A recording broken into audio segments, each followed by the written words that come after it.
Que bom, que excelente, que maravilhoso estarmos novamente aqui na nossa classe da Escola Sabatina Online. A gente chega até você, não importa onde você esteja, ou dentro do quarto, dentro da sala, no escritório, na rua, não importa. Nós estamos juntos. Eu não vou falar se é onda, não é mais, não importa, né? Mas nós estamos aí, certo? E é muito bom estar aí com você e você aqui conosco. Muito obrigado, tá bom? Bom, na semana passada eu falei para vocês que hoje nós íamos ter uma dupla melhor que a dupla da semana passada, para a gente estudar a lição 8, certo? Do 1º e 2º Coríntios, a lição maravilhosa que a gente está estudando. Semana passada falamos sobre amor, que coisa fantástica. E hoje nós vamos falar de algo maior ainda que o amor, bom quanto, tá certo? E eu queria apresentar para vocês, como é que vocês estão, meus amigos? Estamos aí de novo. Tudo a bem? diferença, semana passada que ele começou falando, essa semana eu começo. Isso, agora então, viu? Já ficou melhor, já melhorou o negócio aqui, o nível foi lá em cima. Muito o pessoal bom. falando, vou pegar o Jefferson na esquina. Como é bom. Muito bom ter vocês em mais uma classe nossa, tá? É Bom uma pra alegria. nós. A gente também fica muito feliz sempre que a gente recebe o convite, o coração se enche de alegria. Amém, amém. Estudar é muito bom. Crescer o conhecimento é muito agradável. E a gente agradece muito a família de vocês por desprender vocês, pelo menos, esse tempinho, né? pra Na vir verdade, aqui. às vezes eu acho que eles agradecem. Ah, né? é? Então vou convidar direto. Vamos fazer 5 horas direto de programação, que eles vão ficar Isso aí, felizes, é né? isso aí. E eu quero aqui mandar um beijo para todos vocês que estão aí, a Thelma, a Romanelli, certo? Todos vocês, Roberta, a Mara, certo? Um beijão aí para vocês, certo? E eu vou lembrando aqui depois, vou falando o nome de vocês, tá? Eu estou ficando meio caduco, mas assim, a irmã Nazaré, olha, eu já lembrei mais uma. Eu já lembro de uma outra irmã que é toda com a cabecinha dela aqui, tá? Mas já eu lembro o teu nome. Muito obrigado, tá bom, por vocês assistirem a gente. A gente fica muito feliz de saber que a nossa lição tem ajudado você e eles têm nos ajudado também no nosso crescimento espiritual. Muito obrigado, tá bom? Pastor Gerson, agora é a tua vez, hein? Olha, o pastor Gerson agora vai orar por cada um de nós, hein? Aquele momentinho que você sabe. Kevin, você tá joia? O Kevin e eu, o pastor Gerson e o pastor Lucas vamos estar aqui em oração por você. Esteja por nós também, tá bom? Você ora para a gente, pastor? Vamos orar. Senhor nosso Deus, obrigado, Senhor, porque temos a Tua palavra. Ela nos dá a direção, ela nos ilumina os passos, as decisões. Obrigado por esse tema tão importante que vamos recapitular agora, que faz parte do plano da salvação, que demonstra o amor de Deus por cada um de nós. Que o Espírito Santo nos envolva e nos ajude a entender e também nos dê sabedoria para aplicarmos tudo isso em nossa vida diária. A Tua bênção sobre este estudo, nós te pedimos também que abençoe aqueles que estão nos acompanhando agora, cada família representada. Oramos em nome de Jesus. Amém. Amém. Bom, o título da nossa lição, olha que título maravilhoso. O poder da ressurreição de Cristo. Bom, antes de eu entrar no poder da ressurreição de Cristo, eu quero entrar no poder da morte. A morte tem poder? Oh, Sério? muito. Na verdade, abaixo do poder de Deus, ela É a mais poderosa? não vou dizer a mais poderosa, mas ela é extrema. Para nós não somos páreo, né? Aliás, quando a morte passou a fazer parte por conta do pecado, foi a nossa decadência. Quem somos nós perante a morte? Se tem uma certeza na vida, é que vamos morrer. O resto é tudo incerto. E não importa se é doutor, indoutor, culto, desculto, Novo, rico, pobre, novo, recém-nascido. Ou idoso, não tem isso não. E é interessante a gente pensar porque todos nós, por sermos pecadores, estávamos condenados à morte. Mas a morte de Cristo nos livrou do poder da morte. Olha que presentão, hein? Então, a morte de Cristo é a única que pode nos dar vida, né? Exatamente. Por Ele, pela morte de Cristo. E é justamente isso que a gente vai estudar aqui, a sua morte, mas também a sua ressurreição. Para você que morre de medo de morrer, não tem medo de morrer não, meu filho. Fechou o olho, você não vai ver mais nada, certo? Mas tenha, assim, a certeza da morte de Cristo e a ressurreição dele.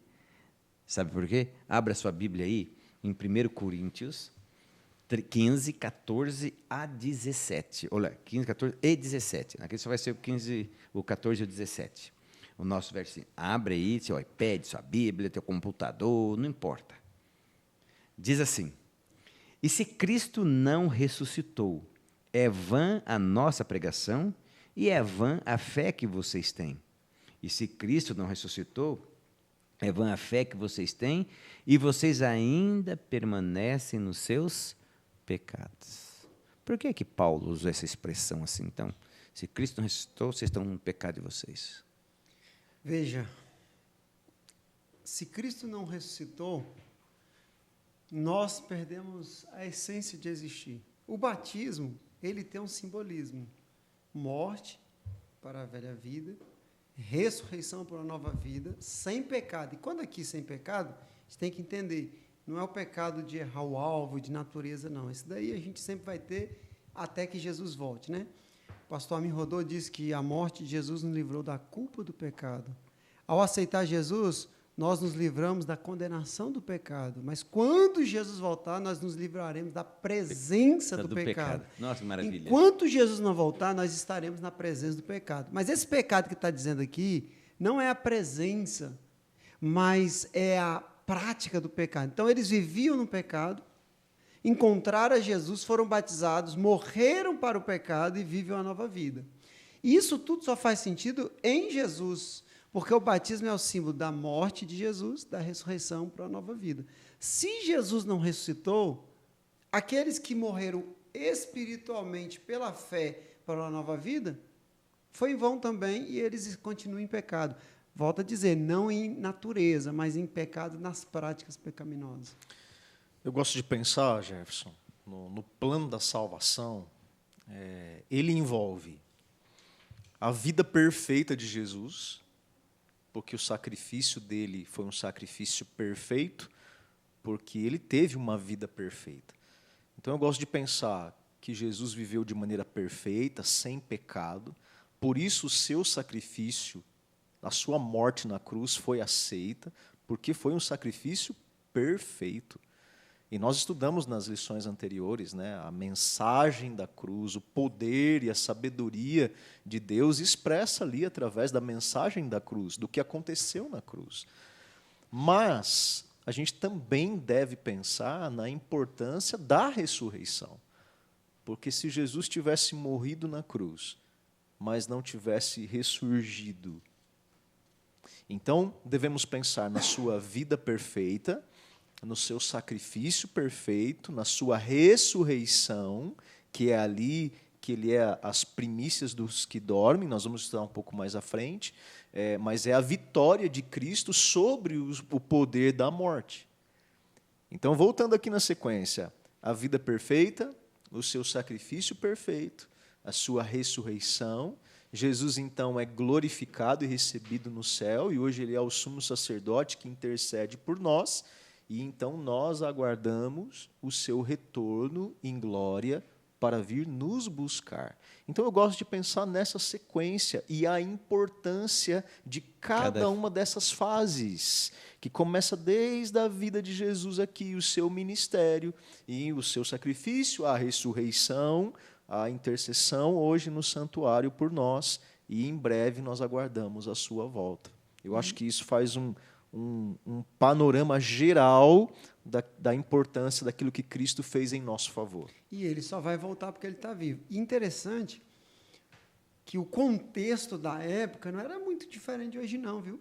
Aí fora tem muita gente que acredita em crenças contrárias à ressurreição e à volta de Cristo. E às vezes crenças bem malucas, né?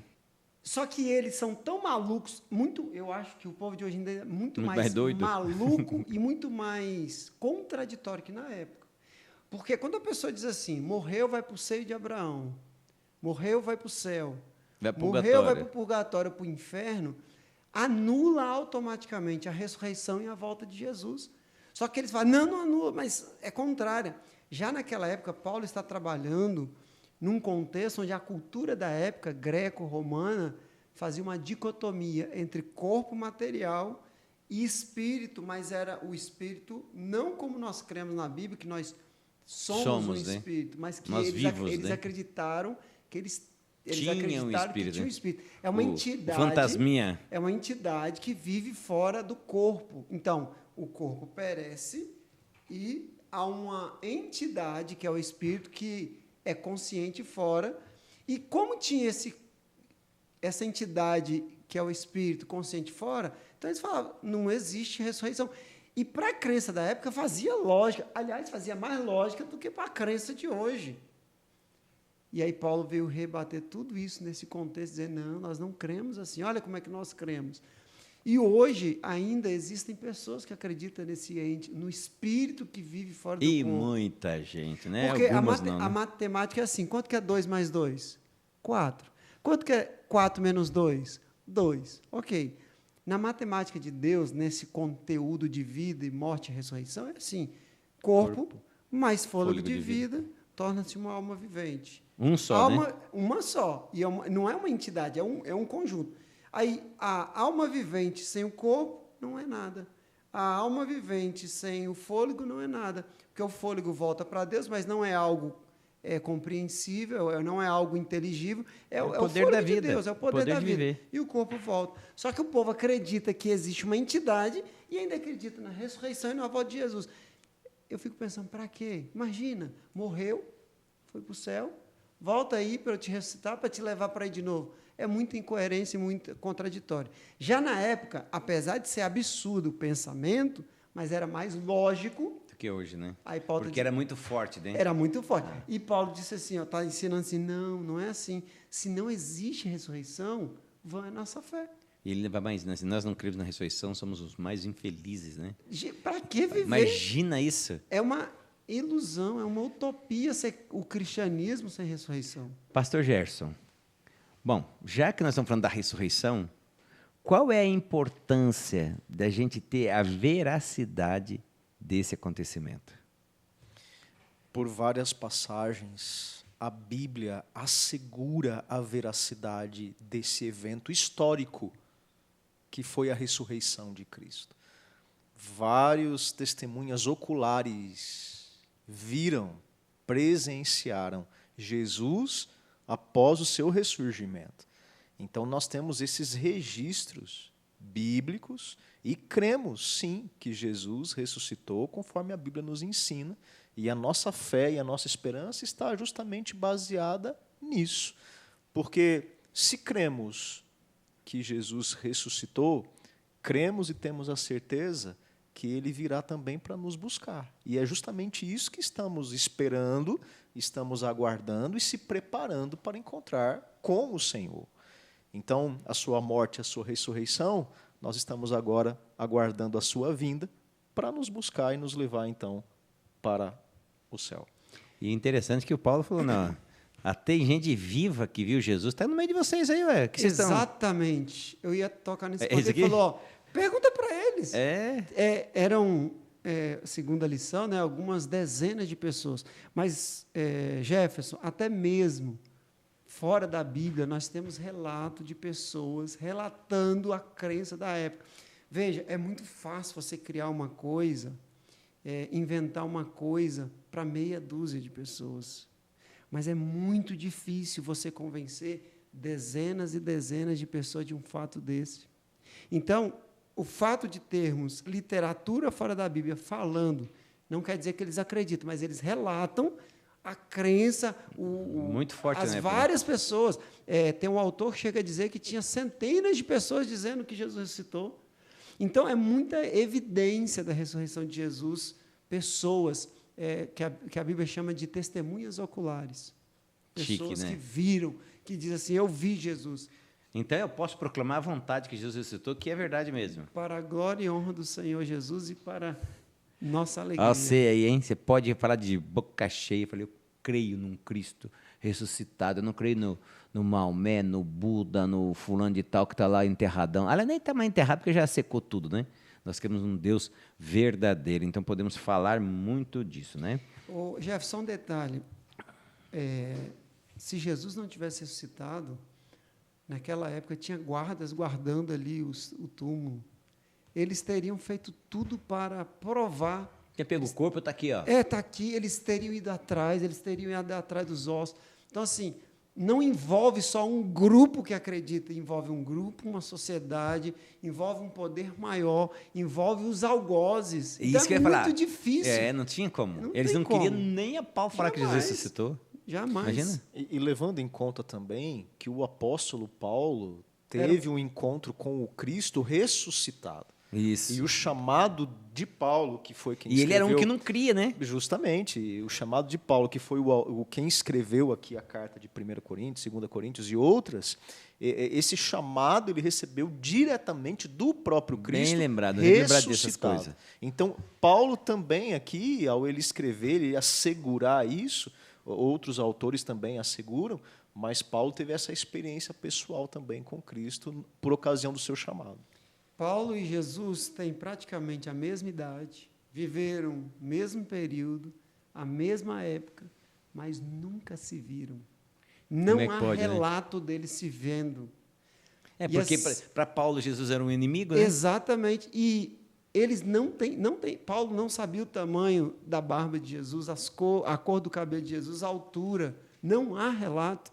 Então, ao fato de que é impossível Paulo ser o que é por uma figura que ele não Nunca existiu, conheceu, não existiu, se ele não tivesse ressuscitado. Isso. A fé de Paulo por um ser que ele não conheceu vivo e só morto não faz sentido, a não ser que ele tenha ressuscitado e aparecido.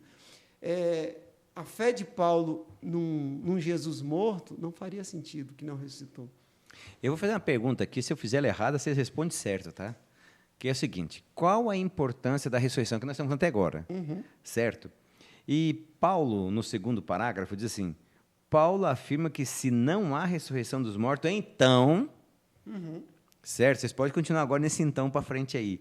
Ou seja, qual é a importância da ressurreição? Eu queria saber. E se ele não ressuscitou, e daí? Veja, Jesus não é o Eu sei que nós já tocamos, mas assim, Jesus é bom não- a gente aprofundar um pouco Jesus mais não nisso. é o primeiro a ser ressuscitado. A gente tem que deixar bem claro isso aqui. Só ir para a Bíblia. Quem foi o primeiro a ressuscitar? Moisés. Só que mesmo Moisés, que foi o primeiro a ressuscitar, ele não foi ressuscitado por si só. Ele foi ressuscitado por algo que iria acontecer. Jesus não, ele ressuscitou por si mesmo. Ele deu a vida e voltou a tomá-la. Sem Isso a é muito ressurreição importante a de gente Jesus, sem a ressurreição de Jesus, até mesmo a de Moisés seria vã e ele teria que voltar a morrer. Outro detalhe, a Bíblia fala que Jesus é a primícia. Primícia é diferente de primeiro. Primícia a gente pode colocar como principal. Em Jesus, todos os que foram ressuscitados antes dele, e até com ele, que a Bíblia fala que quando ele ressuscitou, alguns santos ressuscitaram, e os que haverão de ressuscitar antes, só há essa ressurreição por conta de Jesus. Jesus é o centro, então todos que ressuscitaram antes, foi por ele que viria, e todos que ressuscitaram depois é porque ele já veio. Então ele é, como a palavra grega aqui é prototokos, ele é o único da espécie, é o primeiro, é o principal, não primeiro, principal. A palavra aqui é principal, é o mais importante, é a primícia, não é o primeiro foi Moisés. A ressurreição de Cristo é a garantia da ressurreição dos salvos. Nesse sentido aqui, quando o texto bíblico fala que Cristo é a primícias dos que dormem, é nesse sentido, é nele, é na ressurreição dele que está a certeza e a garantia que todo aquele que crê em Jesus ressuscitará e vencerá a morte como ele venceu. Então, esse sentido aqui de primícia é no sentido de primazia, no sentido de mais importante, porque na ressurreição dele, todas as outras estão garantidas. Tem mais ou menos a Mai que eu, né? A Mai que acha que eu sou a primícia lá da minha família, porque eu sou mais bonito, tem tudo isso, né? Eu sou o que ela ama. Paixão é cega, igual... Cega um caramba, ela tem razão, certo? Ou seja, a importância que Jesus tem nisso tudo é porque sem ele, pelo que eu estou entendendo, nada do que a fé da Bíblia fala seria ou tornaria realidade, é isso? Sem a ressurreição de Jesus, nós perderíamos a base, nós perderíamos os princípios, nós perderíamos a razão. Quer ver? Vou dar um exemplo. O povo aí fora acredita na evolução. E dizem que a evolução viemos dos primatas e dos primatas vieram os Homo sapiens. Se fosse possível encontrar hoje o que eles chamam de o homem de Neandertal, ou a Lucy, que seria aquele híbrido entre um e outro, o primata e o ser humano, eles teriam razão na crença deles. A crença deles é uma teoria e eles têm um calcanhar de Aquiles porque nunca encontraram esse homem de Neandertal e nunca vão encontrar. Então, entenda, o nosso calcanhar de Aquiles seria, se Jesus não tivesse ressuscitado, seria vão. Nós teríamos uma crença não sólida, nós teríamos uma crença até que irracional. Agora, com a ressurreição de Jesus como uma primícia, nós podemos ter a certeza de que, assim como ele ressuscitou, nós teremos aqueles que perdemos para a morte ressuscitado, e se nós também descansarmos no pó da terra, também haveremos de ressuscitar. Ele é o elo, ele é a chave. A ressurreição de Jesus é a base. Até eu vou pegar um gancho, quer ser um minutinho. Eu tive o privilégio de estar no Museu Natural de Washington, e lá tinha o dentinho da Lucy, que eles dizem que é da Lucy. Que já foi, já foi desmentido, né? Mas está lá ainda até hoje. Daquele dentinho, acharam uma Lucy. Mas já foi desmentido. Os caras creem nisso. Agora a gente crê numa coisa que tem várias testemunhas. E a pessoa acha que nós é besta. Exatamente. Não é, pastor? A Bíblia diz que se Jesus não ressuscitou e a gente prega a ressurreição dele, nós somos falsas testemunhas de Deus. E mais, a Bíblia diz que se Jesus não ressuscitou, todos nós estamos perdidos nos nossos pecados e condenados à morte. É isso aí. Por isso que a nossa fé e a nossa esperança está baseada na ressurreição de Cristo e na sua breve volta. E eu citando um outro texto aqui de Jesus, quando ele diz para Tomé, lá registrado no Evangelho de João: bem-aventurado os que não viram e creram. Porque nós cremos na palavra de Deus, nós cremos na autoridade da palavra de Deus, nós cremos que a palavra de Deus ela é revelação de Deus para nós, nós cremos que a palavra de Deus é a inspiração do Espírito Santo, e por isso nós cremos, mesmo sem termos visto. Bem-aventurado os que não viram e creram na palavra de Deus. Só para deixar claro que também a nossa fé não é uma fé irracional. Tola, né? Não. 70%, 75%, 80% da Bíblia ela é racional. E é por isso que Paulo ele traz essa reflexão. A ressurreição de Jesus, sem ela nós não fomos perdoados. A ressurreição de Jesus, sem ela nós estamos pregando a mentira. A ressurreição de Jesus, sem ela nós não temos esperança. Então a gente precisa entender que para a fé cristã é base lá que Jesus ressuscitou. Sem a ressurreição dele, não haverá a nossa ressurreição se nós descansarmos, ou a ressurreição daqueles que já descansaram no pó da terra. Assim, eu quero fazer uma pergunta agora, já que nós falamos da ressurreição. Qual é a diferença do nosso corpo agora e nosso corpo quando a gente for ressuscitado? Por exemplo, assim, o Kevin é o mais bonito da igreja. Fortão, musculoso, não é, Kevin? Você quer ressuscitar desse jeito mesmo? Como é que vai ser? A Bíblia diz que, por ocasião da volta de Jesus, nós seremos transformados. Opa! Eu acho que a base para a nossa compreensão dessa resposta é isso. A Bíblia não dá muitos detalhes, mas ela diz que haverá uma transformação. Porém, essa transformação ela é uma transformação significativa. Porque o texto ele vai dizer para a gente que é uma transformação tal que transforma aquele que é mortal em imortal. Imagina. E transforma aquele que é corruptível, ou seja, sujeito à morte, em um corpo incorruptível. Então, veja o alcance dessa transformação. E muitos especulam, né? Como será esse corpo transformado? Como será esse corpo glorificado? Eu não sei dizer. A única coisa que eu sei é que a Bíblia diz que nós, num abrir e fechar de olhos, seremos completamente transformados. E Deus tem um poder, e o poder de Deus ele é ilimitado. A palavra só é usada 2 vezes. Na verdade, no Gênesis é usada a palavra bará, para criar, né? Bereshit, bará, Elohim, Eretz Hashamai. A palavra bará. E lá no grego, agora no Novo Testamento, quando fala do novo céu e a nova terra, não usa a palavra bará, é claro, porque é grego, mas usa a palavra semelhante. Então, só tem essas 2 vezes que a palavra bará aparece e na outra uma semelhante, é criar tudo do nada. Então, Deus tem um poder, Jefferson, de criar tudo do nada. Imagina que coisa... O ser humano nada cria, nada Só copia, perde, transforma. tudo se transforma. É a terceira lei da termodinâmica de Lavoisier. Na natureza nada se cria, nada se perde, tudo se transforma. Isso que é vidro, criou? Não, veio da areia. E aí a areia veio da natureza. Mas Deus tem esse poder. Então, Ele tem o poder de criar tudo do nada. E Ele vai... Imagina quem perdeu o corpo totalmente carbonizado no fogo. Está tudo certo. Comido por 10 leão. Por jacaré, por tubarão. Então, Imagina assim, como vai juntar essa... É coisa doida. E para parar para pensar também, quem morreu não existe mais nada. Meu pai tem 8 anos que ele faleceu, porque ele faleceu 1 mês antes da minha filha nascer. Minha filha vai fazer 9 anos, desculpa, agora, no sábado. Então, 9 anos que meu pai faleceu.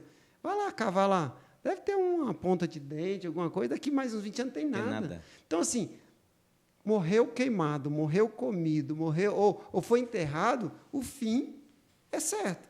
E o poder de Deus, o bará, vai trazer a origem de novo, mas sem os defeitos que o pecado trouxe. E quem estiver vivo, esse vai ser bem visível. Será uma pessoa sem perna, voltando a ter perna, uma pessoa doente sendo curada. Só que vai ser reconhecível. Por quê? Isso. Porque Jesus também se transformou. Lembra no monte da transfiguração? Sim. Mas os discípulos viram e falaram, Senhor, reconheceram Jesus, reconheceram Moisés. E Pedro ainda falou assim, vamos montar uma tenda aqui para a gente... Então, eles foram reconhecidos. Então, é um corpo glorificado, transformado, mas ainda não aperfeiçoado. Quando vocês falam assim, só para eu não ficar triste, quando vocês falam assim que será reconhecido, essa cara feia minha, eu não vou ter lá não, né? Não, vai ser parecido. Pelo menos o olho vai ser esse olho. Melhor. O olho que é mais bonito. Senão eu tô frito. Olha, eu sem cabelo, vai ter cabelo, entendeu? Tá. É muita besteira, né, pastor? Uma lição, né? Ó, vocês desculpem aí, mas vai ser um corpo melhorado. Mas nós vamos nos reconhecer. E você acha importante a gente se reconhecer, sabe por quê? Primeiro, porque Jesus foi reconhecido e ele estava transfigurado. A palavra aqui é a mesma. Segundo, haverá um julgamento dos salvos e dos perdidos. Dos perdidos, para saber por que se perdeu, dos salvos, porque... E o julgamento, deixa bem claro, é comprobativo. Por que aconteceu o que aconteceu? Como é que a gente vai fazer julgamento? E quem é quem? Sim. Então, tem que ter. Agora, esse corpo, após a ressurreição transformado, ele não vai ter mais sinais do pecado. Né? Exatamente. Então, aqui que está o ponto. Né? Hoje, a pessoa tem alguma dificuldade visual, vai ser completamente transformado. A pessoa tem alguma dificuldade de locomoção, transformado, glorificado. Em outras palavras, será um corpo perfeito. Amém. Perfeito.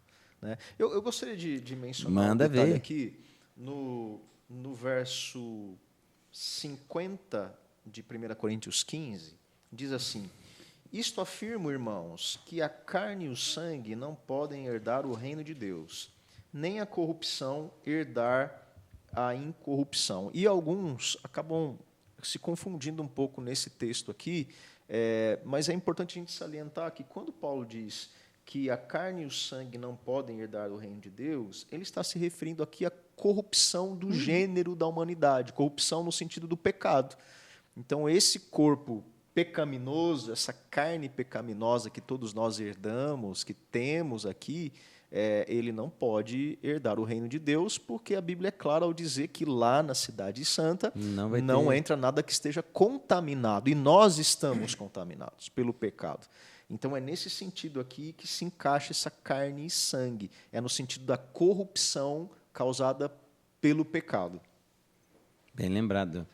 Bom, nós já vimos então que a ressurreição é tudo, ela é confirmada, nosso corpo vai ser um corpo maravilhoso. Então, eu fico imaginando assim, Deus só falando assim, ressuscita. E na mente dele vem o nome de todos os salvos. E aqueles todos saem. Isso é alguma coisa que eu acho linda. 1 Coríntios 51 diz, não abrir e fechar de olhos. Sabe uma coisa que eu acho linda, pastor? Paulo, o que falou isso? Então, o problema é com ele, se eu interpretei errado. Deus vai fazer o maior milagre, que é a ressurreição, com eu ainda, como se eu estiver vivo, com o meu corpo pecaminoso. Eu vou ter o privilégio de contemplar o maior milagre que a Bíblia diz que é a vida. Imagina a vida daquilo que já não existia mais. Para daí depois Deus fazer o milagre em mim e falar, bom, agora você vai ficar igual. Eu acho isso tão maravilhoso. Imagina, eu sempre falo assim, por que eu nunca vi ninguém ressuscitar? Agora você vai ver, seu danado.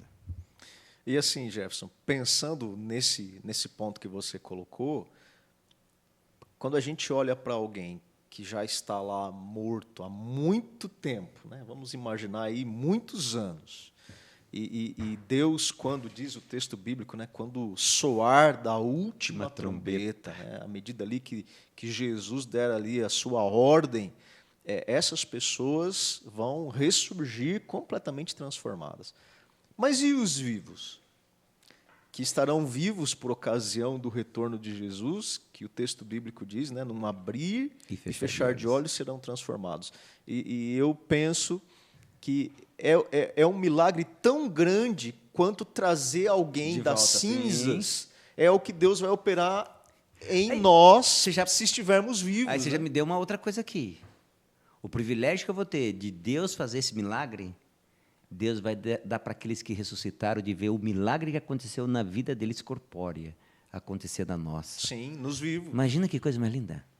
Porque eles vão vir primeiro, né? Vão. De maneira nenhuma nós precederemos. Eles primeiro ressuscitam, depois nós. Então nós vamos vê-lo ressuscitando e eles vão ver a nossa transformação. De certa forma, em nós, se estivermos vivos, também será um milagre de ressurreição.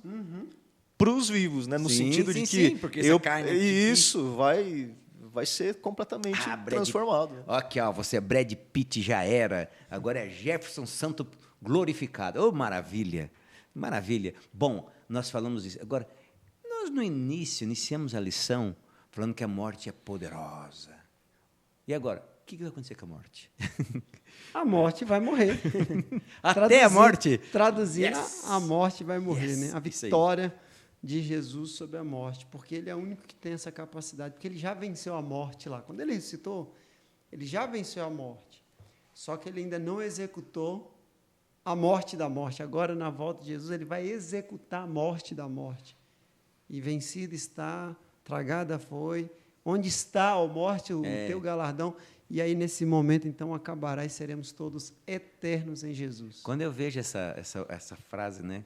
Onde está a tua morte? Cadê o teu aguilhão? Isso me faz lembrar o menininho que está morrendo de medo de alguém. Aí chega o pai. Não pode, o pai é pequeno, baixinho, é o herói. Aí o menininho vai, e agora, grandão, que meu pai está aí, e agora? Então, eu fico vendo os santos desafiando aquilo que sempre os desafiou. Em que Satanás tentava colocar na cabeça deles que aquilo não ia acontecer. E aconteceu, pastor. E agora? Amém. Eu cito aqui o verso que diz assim, graças a Deus que nos dá a vitória por intermédio de nosso Senhor Jesus Cristo. Amém. E que vitória é essa? É justamente a vitória sobre o poder da morte. Yes. Então, graças a Deus, eu vou repetir aqui porque esse verso é muito importante. Poderoso, muito chique. Graças a Deus que na nos pessoa dá a de Jesus vitória Cristo, por né? intermédio de nosso Senhor Jesus Cristo. É a vitória definitiva sobre o poder da morte. Então eu posso acreditar que, quando Ellen White fala assim, que o estudo sobre o plano da redenção, nós vamos ficar uma eternidade e não vamos atender ou aprender, é porque o negócio é muito profundo, né? É muito profundo. E Paulo usa a expressão da corrupção e da mortalidade para trazer a velha vida. E agora ele mostra isso tudo sendo consumido juntamente com a morte. Lembra que ele falou da imoralidade, dos pecados? Ele falou, isso tudo que vocês estão achando que é difícil e tal, vai ser vencido junto com a morte. Mas, enquanto isso não acontecer, nós temos que lutar contra ela. Vamos lutar. A vitória não é nossa, é do Senhor, mas a luta é nossa. Isso é muito tremendo. Eu queria também citar um outro texto aqui na sequência, que é de 1 Coríntios 15, verso 58, que diz assim: portanto, meus amados irmãos, sede firmes. Uma vez, né, voltando aqui um pouco, uma vez que nós temos a vitória por intermédio de Cristo, o que Paulo diz então para mim, para você que está em casa? Como que a gente deve proceder aqui? Como que a gente deve caminhar aqui? E aqui está, nós devemos continuar firmes, crendo na ressurreição de Cristo, crendo que em breve Ele vai voltar, crendo que em breve a trombeta soará e os mortos em Cristo ressuscitarão primeiro. Esse é o chamado para a igreja, para nós permanecermos firmes e inabaláveis. Não permita que a sua fé seja abalada. Continua firme, inabalável e sempre abundantes na obra do Senhor, sabendo que no Senhor o vosso trabalho não é em vão. A vitória de Jesus sobre a morte já foi conquistada quando Ele morreu e ressuscitou. E agora, então, nós precisamos ser firmes, inabaláveis e sempre abundantes na obra do Senhor. Amém. Eu me lembro de uma vez que eu estava no consulado americano, lá no Rio de Janeiro, e uma senhora comigo, né, eu conversando, tal, me identifiquei como cristão. Ela falou assim: eu já fui um dia cristã. Falei: sério, você já foi um dia cristã? Mas por que você já foi um dia cristã? Não, o que Deus fez comigo não tem preço. Falei: como assim? Meu filho, adolescente, cheio de vida, Deus permitiu que ele morresse. Olha que triste. Triste porque alguém deixou do cristianismo, ou deixou de Deus, porque não entendeu essa maravilha, essa pregação que nós estamos falando aqui, que você pode repartir isso com seus amigos. Isso é alegria. Quando meu pai morreu, eu já falei aqui, no mesmo instante, uma pessoa que estava no velório também tinha ido num outro velório, certo? E assim, o velório era do outro lado da cidade, ela foi lá e veio no nosso velório. Quando chegou no velório do nosso pai, ela falou assim: nossa, mas o velório de vocês é diferente. Mas por quê? Nossa, eu fui num lá agora, todo mundo num desespero, todo mundo louco, não sabia o que fazer. E aqui eu vejo vocês em paz, felizes. Por quê? Eu falei: você sabe por quê? Porque meu pai era amigo dela. Eu sei por quê. E eu vou falar para vocês assim, uma coisa que eu pedi para Deus, e Deus me deu. Eu falei: Deus, não faça eu sentir a falta de pai e mãe.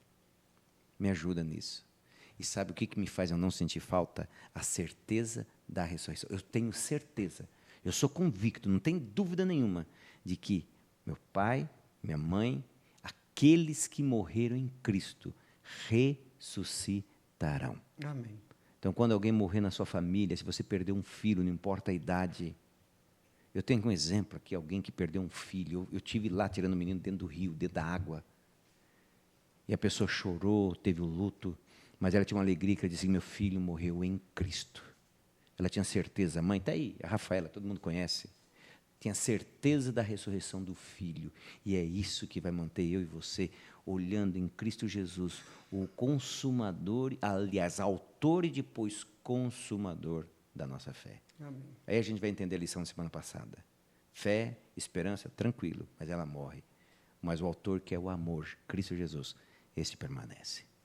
Que essa fé esteja em você. Que o encontro glorioso, amigos que a morte havia separados, foram reunidos para nunca mais separarem. História da Redenção, página 288, 289. Vamos orar? Querido papai, muito obrigado porque o Senhor nos dá essa certeza. Amém. A Bíblia é clara. Aqueles que morrerem em Cristo, ao Jesus voltar, a morte vai ter que dar conta deles. E depois a morte que um dia os levou, ela vai ser exterminada para nunca mais voltar. Obrigado a Deus pela esperança de que quando ressuscitarmos, ressuscitaremos num corpo maravilhoso, glorioso, que todos esses defeitos que a vida e o pecado nos traz serão superados, passados. E nós seremos alegres, felizes, contigo em primeiro lugar, com a tua criação. E mais principal de tudo, com todos reunidos em uma só família. Amém, Senhor. Abençoe o nosso lar, os nossos amigos, e que possamos ser, ó Deus, a sua voz, a levar essa certeza a todos que nos cercam. Por Cristo Jesus nós pedimos e agradecemos. Amém. Amém. Amém. Pastores, muito obrigado. Pastor Lucas, muito obrigado. Pastor Obrigado, Gerson. Deus. Estamos à disposição. Kevin, meu diretor, muito obrigado. Você, muito obrigado. Olha, foi muito bom. Que lição maravilhosa. Olha que lição fantástica. Eu estou encerrando porque, se deixar, nós vamos ficar aqui até amanhã. Porque eu vou falar para você. Isso que nós estamos falando aqui, tanto eu, Lucas, pastor Gerson, nós cremos nisso. Nós cremos nisso, do jeito que a Bíblia fala. Creia você também. Sabe por quê? Nem só de pão viverá o homem, mas de toda palavra que procede da boca de Deus. Que Deus te abençoe. Deixa dar o seu like, compartilhe. Semana que vem nós estamos aqui no mesmo horário, no mesmo canal, no mesmo local. E não esquece da ameaça da semana passada. Ai de ti se não divulgar e se não estiver aqui semana que vem. Nós se encontramos na esquina. Deus te abençoe. Um grande abraço.